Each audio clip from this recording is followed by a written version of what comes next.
Hey, well, we made it to the 50th interview, and boy, it was a lot of fun. We set out with the That's My Dad project to try to inspire young men who'd grown up without a dad, and maybe just to inspire fathers in general. Our society needs to be reminded of the importance of dads. So I think we've done that, and the reach was far beyond what we could have ever imagined in terms of numbers and in terms of impact. I want to thank all of you guys, ladies and guys, for the emails, the texts, the calls, the encouragement, the prayers. To know that you've done something that impacted someone's life is it's very meaningful to me, and you guys encouraged me. I can't tell you how many times I'd get a text or a phone call from somebody who said I just pulled over to the side of the road because I'm crying listening to your podcast, and over and over and over. So that tells me it had an impact, and I'm grateful that God gave me the opportunity to do that. So in the final episode, the production crew wanted to interview me, and they surprised me at the end of the interview with a tribute from my wife and kids. I'm pretty embarrassed by it, to be honest, but because I got choked up and cried like a baby. But a lot of guys did that. In fact, almost everybody we interviewed did that. It just goes to show how powerful fatherhood is. So I hope you enjoy seeing me get choked up. But I hope you've enjoyed the whole thing, and I hope you'll come back. We're going to try to do a season 2. But we're not finished with season 1. Even though this is the last full episode, we're going to be taking several small clips and targeting those to different groups of people to try to inspire people. Young men who've not had a dad, young men who don't know how to be a dad, but as well as mentors and teachers and coaches. We've just gotten so many good stories out of the 50 interviews we did. We're going to kind of divide those up and inventory them, categorize them, and put together some good content to be putting out in the months to come. I want to say a big thanks to Colin Edwards and Nathan Gallman, our production crew.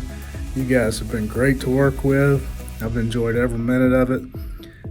You did all the hard work. I just sat around and talked. So you guys deserve a lot of credit, and I appreciate you. A couple things coming out. We're also going to have sometime in the summer of 23, we'll be releasing a documentary, a fatherhood documentary. And we're also releasing a coffee table book about the project, in which we'll talk about several of the stories. Everybody that we've interviewed will be featured there, tell their stories and some of our takeaways. And it's our hope that coffee table book will be used to inspire people, because that's really what we've been all about. And because this is the last episode, we thought we'd do something a little different. We're going to do a little giveaway, and production guys are going to have you a link or something to know how to get this. But we're going to give away one of our That's My Dad caps and one of our That's My Dad t-shirts and a hoodie, and maybe a copy of my book, which I'm very proud of, and it's done very well, thank you. So register for that. Look forward to seeing you for season 2. Look forward to getting the documentary released and the next book released. And hey, thank you all for the encouragement, the support, the inspiration you've been to me. And most of all, thank you to the guys who let me interview you. You became so vulnerable. You told your stories. Sometimes it was hard to do. It was painful for a lot of you. A lot of you told some things that had not been told. And I'm so grateful that you made that sacrifice in order that people can be reached and inspired, and that lives can be ultimately changed. So it's been a great ride. Enjoy the last episode. We'll see you in season 2. Welcome to the final episode of That's My Dad for this season. Man, you're here with Colin Edwards, one of our producers. Nathan Gallman's behind the camera today. Wow, it's hard to believe we made it this far, guys. I really don't know what to think about it. Yeah. We've been interviewing, doing this thing for a little less than a year, and it's been an awesome experience. So we thought that for tonight we'll talk about some of the things we've learned and some of the impact, and just kind of fill people in. But one of the things that's been fun has been the funny stuff that's happened over these a handful of them. These this last year. You guys edited out so much stuff, and I've always told everybody, man, I'm terrible. But when you look at it in the final version, it looks great. So one of the first thing that really sticks in my mind that was funny was that we started we talked about this being an old shed, and kind of put this fake brick on the wall, and it's real, man. You mortared every one of these in, didn't you? Yeah. So to begin with, it was just wooden ceilings. So someone donated some acoustical tile that's black. They saw how bad it looked when they saw it. Yeah, somebody saw it. Our very first 4 interviews was just raw wood. And then they donated some tiles, so I hung them up in here and thought I had done a pretty good job hanging them up, and they were holding pretty well. Until episode number 7. Until episode number 7 with Arthur Crumpler, when right in the middle of one of the most moving pieces that we've had the whole time, the ceiling tile just fell. One right there. And it could not have been a better – it was absolutely right in dead center of the room. Yeah. My dad wasn't there. So number one –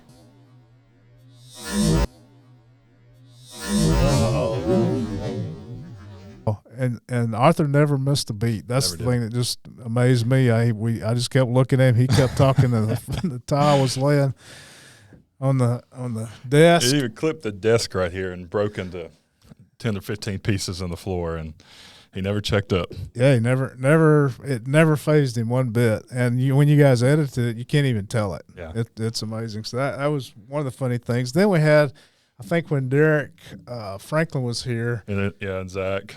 The canvas just fell off the wall, didn't it? Yeah, it just fell, and then I even think the bottom right little acoustic panel fell too, and we even had to stop the episode. If I'm remembering this right, we stopped. Yeah. We said, bro, hold on just a minute, and came and fixed it. But we kept the cameras rolling. So, Nathan, you'll need to go find that clip of us drilling. Yeah, trying to get all this fixed mid-episode without interrupting too much. Without breaking the continuity of the interview. Yeah. We had stuff falling all the time. One of the funny things that happens, and Andy Heaty will resent me forever, but I always told everybody, if I ask you something and you don't have the answer, it's fine, just stop. And so Andy, we were doing this great interview with Andy, and I asked him a question, and he went, I've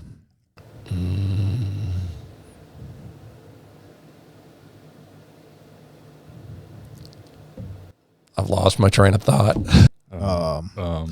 Can you just ask that question again? Yeah. That was one of the funny things that happened. One of the funniest things to me, I hope this is appropriate. We had a particular guy, I won't call his name, but he had 8 kids. And we were the only episode that we've done where they had 8 kids. And we did this great episode. Great guy, had all these great stories, but I just couldn't help asking him if he did he know what was causing this issue. He had not learned his lesson. I totally caught him off guard, but we had a big kick out of that. And then there was the story where I asked the guy, and again, I won't call his name because we edited this out and probably will never share this, but I asked him to tell us the story of his daughter, and he began the story way before we were ready for he started at conception. And when he said, I know who he's talking about now. When he said the word Grand Canyon, I said, time out. We can't, let's go like when you found out 6 months later, when you visit the doctor, because when I asked you to tell me the story of your child, I didn't mean to go way back that far. So we had some really funny things, but probably one of the funniest ones was my brother, Alberto, Dr. Exuvery. We were waiting around. So the way the podcast works is we record more than one episode at a time. So we're 3 or 4 at a time. And my mom and dad always came and waited to greet our guests. So Alberto was in the house waiting to be interviewed, and he found a guitar. Well, being the clown that he can sometimes be, he starts strumming the guitar, and I go to get him to bring him to the studio. And I said, Alberto, can you make up a song and we'll trick Nathan and Colin? I want you to tell them that we've made up a theme song for the That's My Dad podcast. Well, he on the spur of the moment made it up. And the look on your face, Nathan. I'll tell you what the look on our face was: tragic. That was the look on our face. So I've been thinking, it's been really a great honor to be here and to be part of this project. So it made me think about my dad. I love my dad. I got the best dad in the world. So I made a song. I love my dad like nobody else. He was wonderful. He was great. He was always present. He was always with us. We were 5 children. I don't know how he did. So we've had a lot of fun, and those are just some of the ones that I remember. Did you have any other ones that really stick out? Alberto stood out for sure. I don't think I have any. Nathan, can you think of any on top of that? Yeah, there's been a handful of them. We just had a lot of fun, and then I think about the pouring down rain too. You remember when we videoed that? Yes. So this is a metal roof right here, and the bottom fell out of the sky. Yeah. We couldn't even hear what Dr. Mike and what Scott were saying. And how am I ever going to survive this, or how am I ever going to get out of this? I think. Wow, this is. Start over, Nathan. We were able to fix it on the back end at least, but definitely some hiccups. And then we set up and tear down in the rain. It's fun. Didn't we video that one night? Am I remembering right? Yeah, we had a terrible thunderstorm video. And then we had the one where Mark Price and Charlie Parker were here, and it was the air conditioner broke. It wasn't even, I don't think you hadn't installed it yet. The heat came in early last spring. I remember at the end of the interview, I asked Mark a tough question, and he said, and I am sweating bullets. But it was not because the question is because it was 90 degrees. Please find that, Nathan. Pretty cool. Pretty cool. And I'm sweating bullets now. They were sweating like crazy. But we got a text from Scott the next day, and he sent us a picture of the window unit he had installed. Just texted back and said, "Praise the Lord."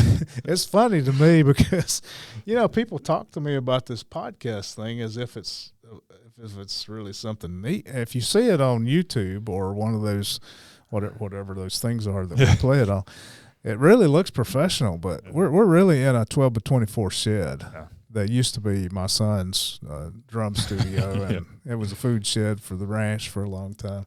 Anyway, we've had some interesting things happen as a result of this great shed. But, I wouldn't trade it, man. I wouldn't trade it for anything. As I look back, we had a lot of other options we could have gone with for setting up a recording. We call it a studio, and we kind of laugh about that. But we had a lot of other options, but the shed has kind of gained some sentimental value to us. And think about the people we've had and the moments we've had in this shed. And it's amazing to me that the moments that have been shared in this shed have been so powerful to a lot of people.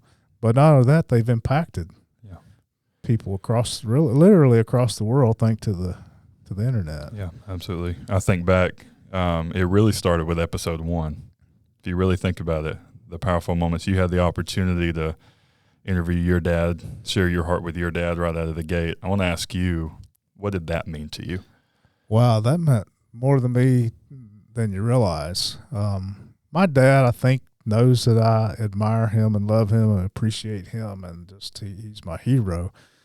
But to be able to tell him that was something that I think I cherish now, and I think that I will. One of the things that we've been able to do here that was kind of an unexpected impact was that families of the guys that we interviewed were impacted. Yeah. It was kind of a side note. We really that wasn't part of the plan, but it happened.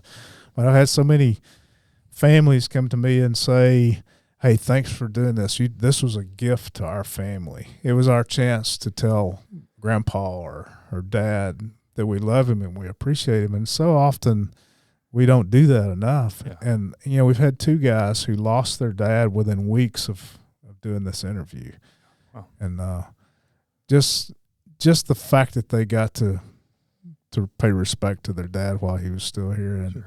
and yeah, that interview I did with my dad, and then a lot of my friends began to talk about it. Yeah. And I told the story of him running the touchdown, and so all my childhood friends began to talk about that story. So it was interesting. It's interesting too. You've mentioned many times about how it's difficult to look your dad in the eye and share what how you really feel. But this podcast provides a setting that makes that, it eases that. Why do you think that is? It's just because we're men and we're just wired different. We're not wired to be emotional. We're wired to be kind of, kind of gruffy, I guess you'd say. Sure. And to look somebody in the eye and tell them thank you and I admire you is not our nature, really, especially when it's somebody that you're really close to. I think you do a better job at that with people that you're not really close to. Yeah, I'd say so. And, I think we're going to get to this too, but the emotion.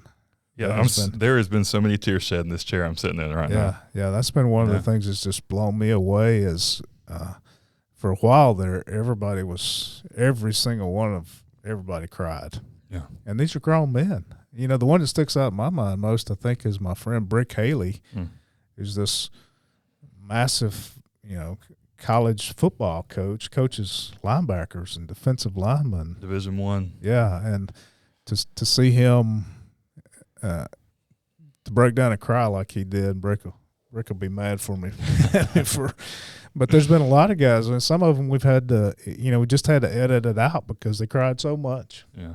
But I can remember one in particular, I won't say his name, but you finally just said, it's okay, you don't have to say anything else. Yeah, I would look him in the eyes, and I felt sorry for these guys. I really did but that speaks to the power of fatherhood. That's right. In their lives. Yeah. We started out, and I want to ask you this question as well. There's been a lot of things happen over the last 50 episodes, and things happen that we didn't, like there's been impacts that we didn't necessarily plan on, but the Lord just used it in ways we didn't maybe necessarily see. Mm-hmm. But I want to ask you this question. When we first started, what did you want to accomplish?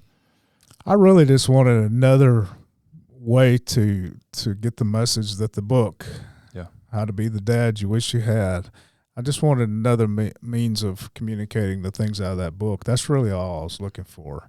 And it turned out to be a whole lot more than that. The secondary thing I wanted to do was to be able to collect the stories, the chicken soup stories we sometimes call them, and the script flipper stories. So those are my 2 expectations in the beginning. Do you feel like both of them were accomplished? Yeah, absolutely. We've had so many stories. I mean, that's just powerful stories, and I've learned so much about people that I knew that I didn't know. Yeah. The things that you don't know about people.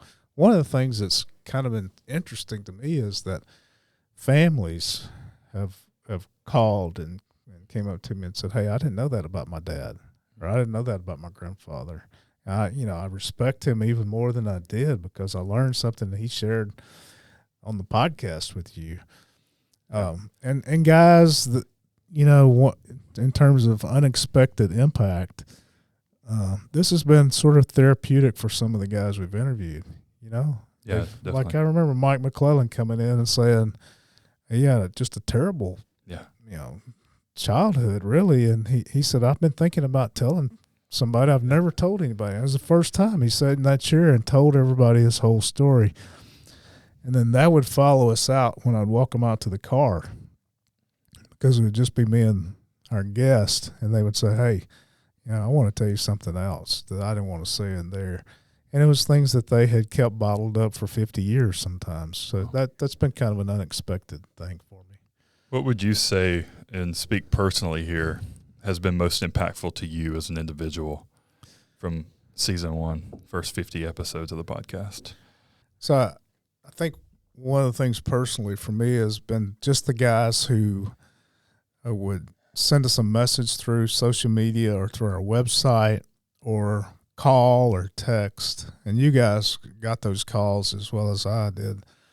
And they would say, like one guy said, I think he had 3 kids, and he said, I'm just reevaluating what I'm doing as a father. I've been watching your podcast, and it's caused me to stop and kind of reevaluate myself as a dad, and I'm going to be more intentional about being a great dad.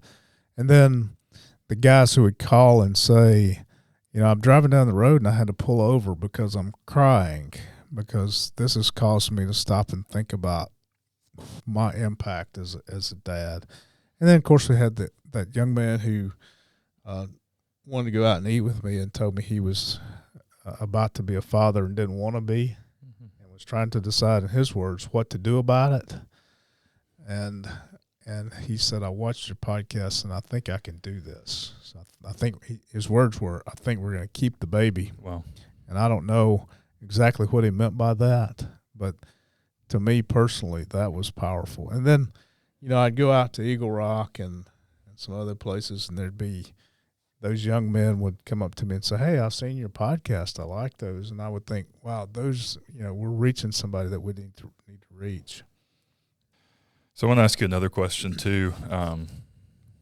The whole, all 50 of them, they've been filled with such just incredible moments. Some of them, obviously came from people with pretty brutal past, but some of them came from guys who were raised in really healthy homes with tremendous fathers. I just want to ask you, do you have any top moments from the entire season that you'll just, that just marked you just remember? Stand out to you? The one that sticks out in my mind more than any is Arthur Crumpler when the Just Be There speech. Yeah.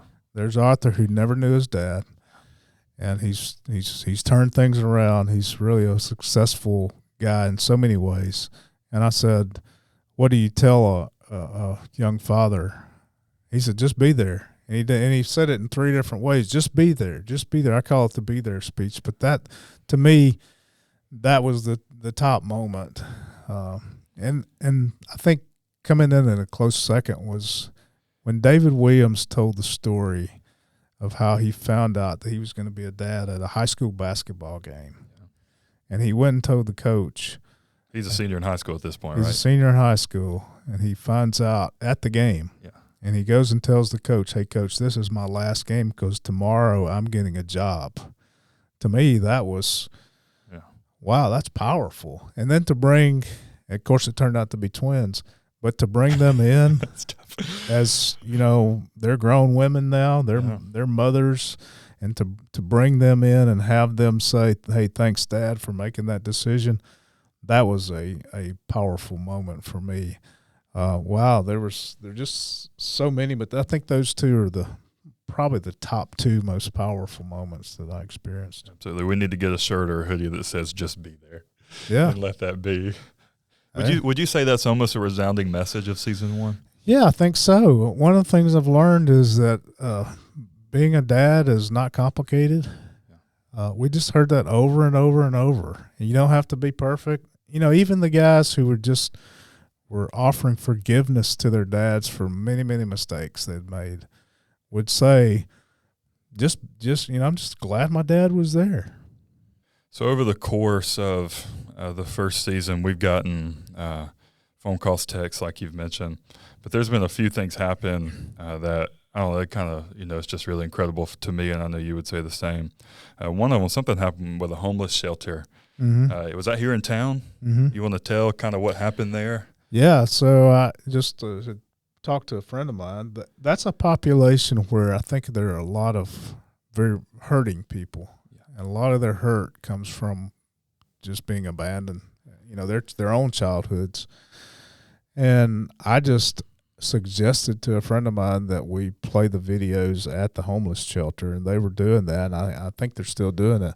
But, yeah, I think just to be able to reach the populations that we want to reach, and then I know that there's a private school that's maybe more than one that uses our videos for their boys' Bible classes. Just to know that the things that happen in this shed are going out there and potentially impacting those who need to be impacted the most. Yeah. I think back to, as you were talking, with James Spann's episode, he was, James was the abandoned. I believe he was 7 years old, and obviously that led him into a few years of struggle. But there was a teacher that took James under his wing or her wing. I don't remember if it was male or female teacher. Male teacher took James under his wing, and it ended up making all the difference in James' life. And there was a teacher that saw that episode of James talking about that and went out of her way the following day in class to find that kid that was struggling, that was isolated. Yeah. To really make. I don't know if you remember that story. I do remember that story. She actually sent me a text and said, "Hey, I'm a substitute teacher. There's a child who's in foster care in my class." And and she made it a point to reach out to that child. And I thought she probably made a more of an impact on that child than she realizes. Right. But these videos that we've made and these little stories have been used, I know, in schools a lot already. And to remind teachers, because I have teachers come to me and tell me, hey, I've been reminded that I have an opportunity to make an impact. Right. Like sometimes, you get so you can't see the forest for the trees and get so busy.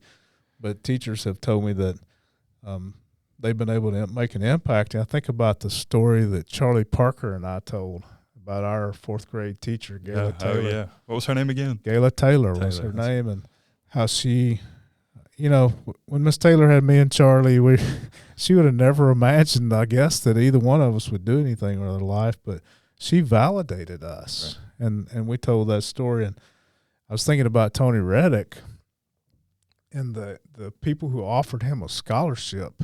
Tony was a fatherless child, and I think 11 or 12 kids, and just a lot of opportunities weren't there for him. And someone offered him a scholarship to go to a private school. And I think, how life-changing that was for him. Of course, he's now the superintendent of schools. We didn't get to tell the whole story of Arthur Crumpler. There was his interview was so rich, we had to cut out so much, but there was a couple when he was in college who reached out to him and mentored him, kind of took him in to be part of their family. So those kind of stories have been used. And then, of course, we had Dusty Wright and Coach Farmer. That was I should say, that moment when Dusty paid tribute to Coach Farmer should have been right up there in the top 2 or 3 of all the moments we've had. But just we've been able, Vista McDuffie talked about a neighbor who reached out to him. And then he named off about 10 other people in the neighborhood who reached out to him. Todd Carnes, great story about Todd Carnes and a childhood friend by the name of Craig McGriff. He called him Goose McGriff, but never gave up on him. And even when Todd went astray, Goose never gave up on him. And so I think there's so many little inspirational stories that we've gained out of people just being there for other people and sticking with them. So what's the message to the community after hearing those handful of instances you just mentioned? What's the message to? Well, it's simple. We can make a difference in the life of a child. It doesn't take a whole lot. As Arthur said, just be there. Yeah. It doesn't take a whole lot to stick with somebody, to encourage them, to say a kind word. James Spann said that he feels like he would be in prison today. Or dead, had it not been for that principal, his fourth grade principal, who made it a point to come to him and say something positive to him. And that's all it took. Yeah. So the point is, one of the things I'm most excited about as a future is we break these interviews down and we can share those things to inspire people, because a 2 or 3 minute inspiration can have a lifetime effect. Absolutely. You talked, and we can even kind of tease at this a little bit. One thing that's in your heart that you shared with us is making, we've got 30 hours, 40 hours at least of footage that we've, recorded over the past year. And you're wanting to break that down into bite-sized pieces to make it available to counselors and schools. Mm-hmm. And you want to share a little bit of your heart there and what's to come? Yes, we're already hearing from school counselors who are using our videos. Wow. We've there are kids who lose their parents, lose their dads. We've told stories of guys who've lost their dads. There are kids who are growing up in alcoholic homes. We've told stories of grown men who grew up in alcoholic homes. There are guys who are basically left, even today, are left to fend for themselves, and we're telling stories about those guys. So we're working on a catalog of stories that we can give to school counselors so that when a kid comes in and is having a certain problem, they've got something that they can look at. It's a lot better. The counselor can only say so much, but if they can look at a real person who's been where they are, and we can offer those kids some hope, then that's important. One of the things that I am most excited about in terms of the schools is this idea that we will develop a fatherhood curriculum.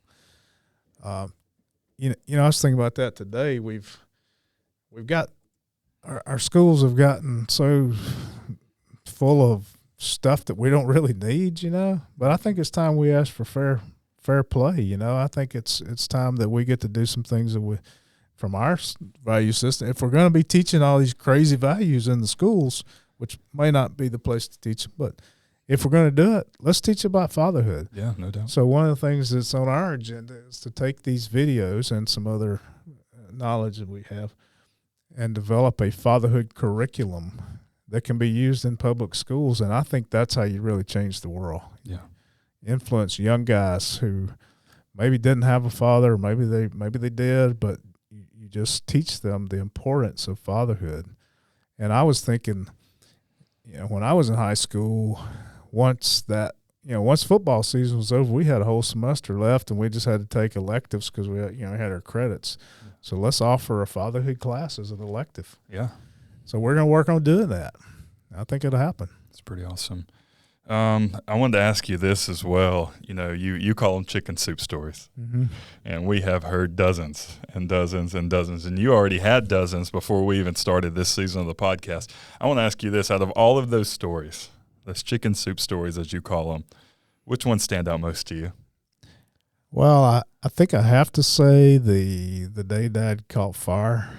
Yeah, the little girl who told the story. That was our anonymous guest, if I'm remembering right. Yeah, her dad caught fire at work, had burned himself pretty badly, and instead of going to the hospital, he drove 2 hours to be at her gymnastics meet because he had promised he would never miss one, and he sat through a 2-hour gymnastics meet, then went to the hospital or to found out he had third-degree burns. And he had third-degree burns all over his body, and to hear her say, "I knew from that point that my dad was always going to be there for me." That's one of the most powerful. I think of Kenneth Bruce and the story he told about his dad being the PA announcer for Kentucky basketball, and what a position and what kind of perks he had. But he gave those up to be able to watch his son play soccer. Watch his son play soccer on Saturdays. That was one. But yeah, we've got just tons of those. And you're actually putting a book together, is that right? Yes, we're putting a compilation of those together, and they're kind of cute stories, but they're also inspirational. Yeah, I love stories like that. And we probably got I think 30 or 40 of them now, at least.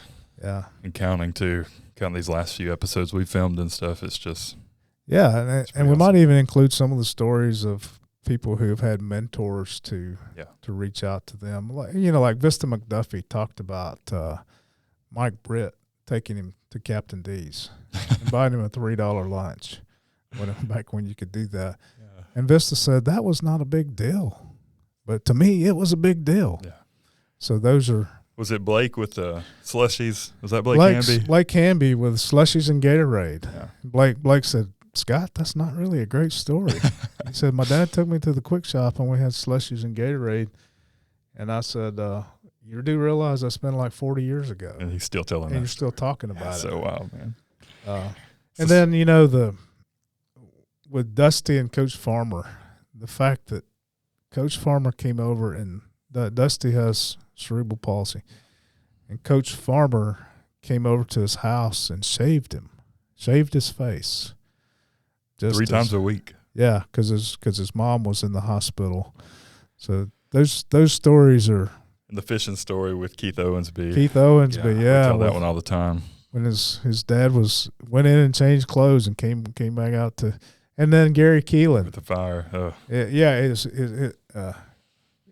when Gary said, his dad ran into a burning house to save his exercise equipment, his weight bench. Wow, what a story! Because that was the bond right there. That was the place where he and his dad had a relationship. Because that was where they had a relation. He said he let family photos go up in the fire, but he wasn't going to let that symbol of his relationship with his son. Not to ruin the story for those who haven't seen Gary's episode, but Gary goes on to join the Power Team. Yeah, travel the world, and it was a platform for him to share the gospel for years and years and years and years. It's just wild to think about all that. Yeah, small moments that just carry for decades. Yeah, even Ty Harris talking about sitting in his dad's lap operating the front end loader. Yeah. He just remembered that, and Ty didn't think it was a big deal, but he remembered it after all these years. Yeah. So what's the message to dads right there? It's just the little things. It's not complicated. It's just the little things. Just day in, day out, being consistent. Brian Mintz sat here and said, you ain't got to take your kids to Paris. Right. He said, just maximize the moment. Yeah, and then Brian said, I thought Brian was a college quarterback. Yeah. And he said, I came onto the field and I wanted to look and see where my parents were. Yeah, that's awesome. So stories like that are priceless to me. Absolutely. I want to ask you this. It was actually last minute. People don't know this. It was Scott's idea. He texted us. I think we were 2 days before the first film date. And he said, I've had this idea as I was praying this morning that we need to get videos from the kids and from the family of the guest to actually show them, to pay tribute to the father, to honor the role of the father, as you say it. It's turned out to be one of the most impactful pieces in the entire season 1 of the podcast. So I just want to ask you, what are your takeaways from that, as we've now interviewed 50 guests and they've had the opportunity to sit here and see how their kids really feel about them? Well, there were several reasons we did that. One was I wanted to demonstrate to our target audience, who is fatherless kids that are going to be fathers one day, and fathers in general, that this is how it can be. Because I knew that there would be young men who would watch. They would have no clue of what things should turn out to be.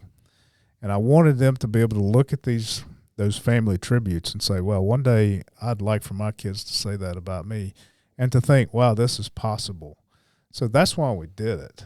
That's why we started doing those in the first place. But the secondary kind of reason for that was that we kind of wanted to restore honor to the role of the father.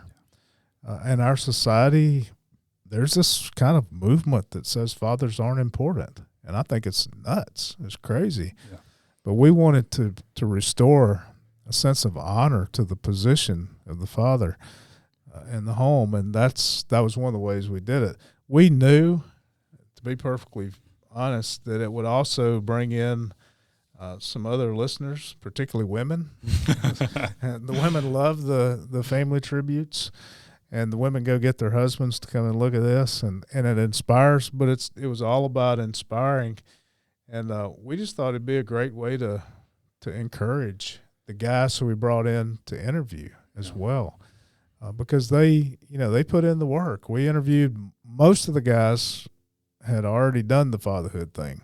Most of the guys we interviewed had adult children, not all of them, but we wanted to honor them, to honor the contribution they had made and the work they'd put in. Why do you think that was so moving to dads? Wow, it was just really moving. Nobody knows. I don't even know if we captured it on video, but to sit here and look in the faces of those guys as they watched. And I'm talking about some hosses. I'm talking about some tough guys, as they watched their children pay tribute to them. Well, it was powerful. I still remember. You go ahead. I think it, for a lot of those guys, it was just like a sense of that they don't get appreciated enough, or they don't sense it or feel it, and we like to be appreciated. You know, one of the things that's important to men is to be appreciated by our children, and for them to be able to do that. And there again, the kids wouldn't always say that in person. Yeah. But in this medium, they Yeah. do that. Well, you've done it 49 times. You sat there Yeah. while these dads get to sit here and listen to what their kids have to say about them. So now we have pulled a quick one on you. Okay. I don't know if I want to see this or not. And so now I think it's fitting that episode 50. Scott, you've raised over 300 kids. You got 2 of your own biological, and I think your wife has something to say right here as well. Enjoy this moment. Hi, Dad. I just wanted to jump on here and say congratulations on 50 episodes of the That's My Dad Project podcast. I'm incredibly proud of the work that you've done with this podcast and your book launch, and really everything that you've done coming out of your retirement. It's just been really inspiring, and I'm just glad to see that you still have that passion in you to go out and serve others, and you still have more to give the world. And I think when you told me you were starting a podcast, I was a little worried about you releasing all of your inner thoughts and stories into the world via the internet. But looking back, I'm just very blessed to have this sort of anthology of stories from you and your friends and these people you met, not to mention the impact that you've had just around our local town and around the world and the country with your stories. And I just know that the impact will continue to grow and grow. So I look forward to see what you do in the future. I miss you as always. I love you a whole lot. I hope I get to see you soon. But until then, keep up the great work. I'm incredibly proud of you. Hi. So, when you started the podcast, I was a little bit nervous because I feel like I never know what you're going to say. But it's been so good, and I'm so proud of you and proud of everything that you've accomplished, and I want you to know that. And I want to take a minute just to tell you how thankful I am for you. And I think in this season of life that I'm in, I have really been able to appreciate how you and Mom just led a life of ministry, and you were transparent about it as we were growing up. I feel like I have just learned so much about what it's like to sit with people in their hurt and in their pain, and to be the hands and feet of Jesus in those moments. And I'm so thankful for you, and I'm thankful that I know that I can always call you. I can always count on you. You're always going to be there for me. Even now that I'm an adult, I know that I can call you for advice. I can call you if I need just some comedic relief. I know that you're always there, and that really means the world to me. I am grateful that I never felt like I had to share you with anyone, but I really love that I got to share you with everyone, because you really taught me so much through that. And I'm not gonna cry, but I'm just so thankful for you, and I love you so much, and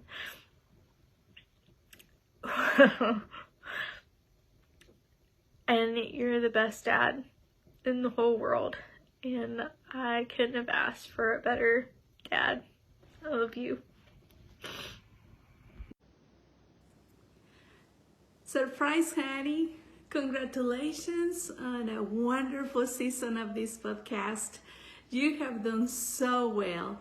One of my friends even asked me if you had done this before, because you look like a seasoned podcast interviewer. But all kidding aside, all the experiences and the lessons that have been shared And each one of those episodes has been a blessing to me, and I'm sure to everybody who has listened to them. You have been a wonderful father to Danny and Allie. You're always talking so well about them, but let me tell you, yes, we have two wonderful children, but we have two special kids because they have a special daddy. You have accepted Austin, our son-in-law, like he was your own, and you are always talking so well about all three of them. Even though Danny and Allie had to share you with the boys from the ranch, you always made sure that they understood that they are very important to you. And you did all kinds of things with them, but one of them was to coach soccer when you didn't know anything about soccer. And we went to so many ball games and drumline events, and we did camping trips, and those dinners at the table have been some of the best memories I have with our kids. It's been a blessing to see how God has renewed your call. Your call has been to take care of the fatherless. And this new version of you, sometimes we call it the 2.0 version of you, it's wonderful. And so this is my prayer for you, honey, that as you see God, that you will be like that man in Psalms 1, the one that is planted beside the streams of water, that you will give fruit, and that everything, all those plans that you have, will succeed. I love you, honey, and I am so proud to be your wife.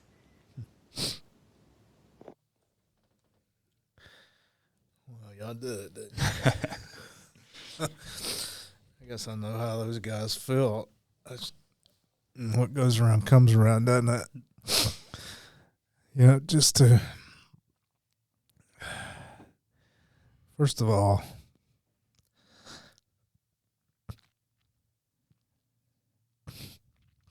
my son, Danny, he means the world to me. And two people could not be any more different than me and Danny. He's 6'3", I'm 5'6". We have totally different personalities, and he had to share me, you know, for all the years he was growing up, and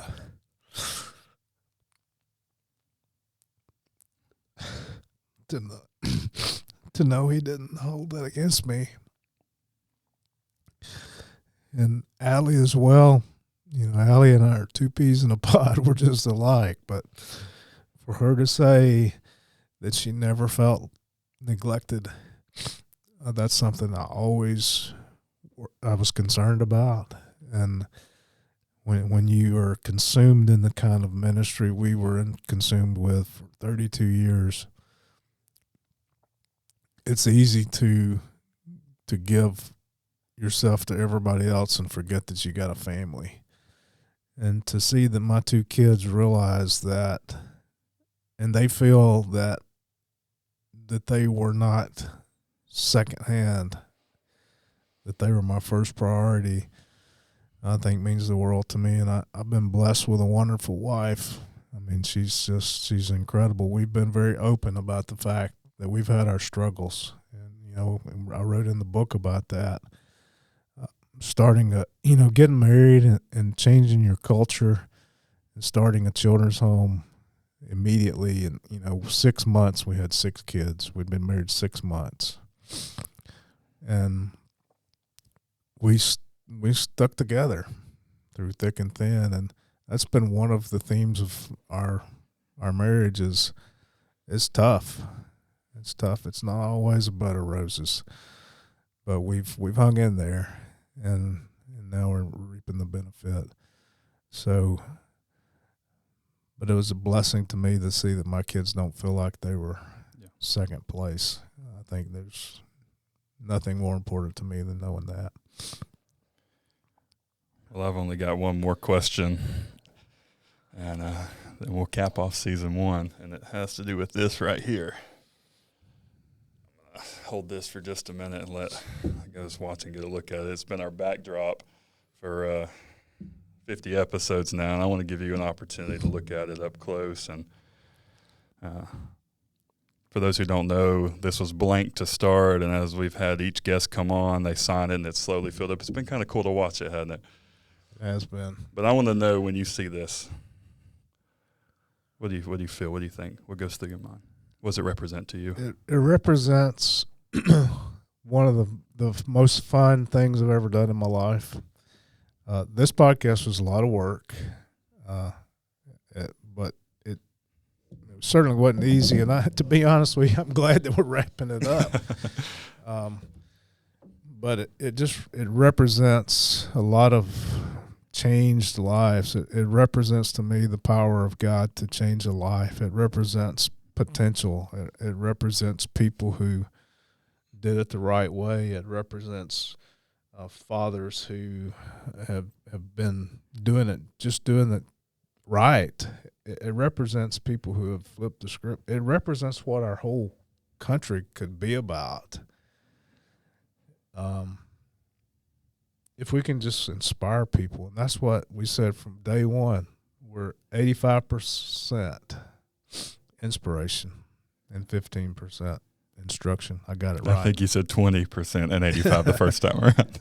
Yeah, something like that. This to me, I mean, I'll cherish this. You know, we did an event where we went through this, and it got lost, and I got up in the middle of the night to go back to the venue and get it, almost in my pajamas.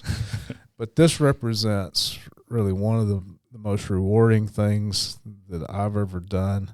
And, you know, we talked about impact, Colin and Nathan. Our impact is not in the number of views we've had. Are we even going to talk about that, by the way? We can. Almost 3 million views on all platforms right now. If you had told me 10 months ago that there'd be 3 million views of what we did in this shed, I'd have laughed and told you it was crazy.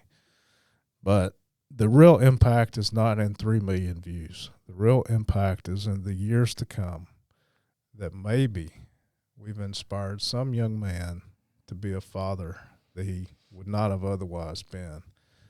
And maybe we've changed the life of a child, and probably a bunch of them. And for me to be given the opportunity in my retirement to do something that could potentially change generations to come long after I'm gone, it is an incredible blessing to me. And this represents that. So I'll always cherish this piece of, I mean, you can burn the house down with this. I shouldn't say that. But I'm hanging on to this thing. That's good. That's awesome. Well, I'm sure in the days and weeks to come here after this episode airs, we'll be rolling out what's to come with the project. And there is going to be a season 2. So we will just clarify that. We'll be rolling out details about that in the weeks to come. But for now, Scott, why don't you take us out of here one more time, man? Well, for one last time, it's been a great ride. That'll conclude this episode of That's My Dad, where we're inspiring fathers to become great dads, and we're breaking cycles of generational fatherlessness. Thank you for joining us.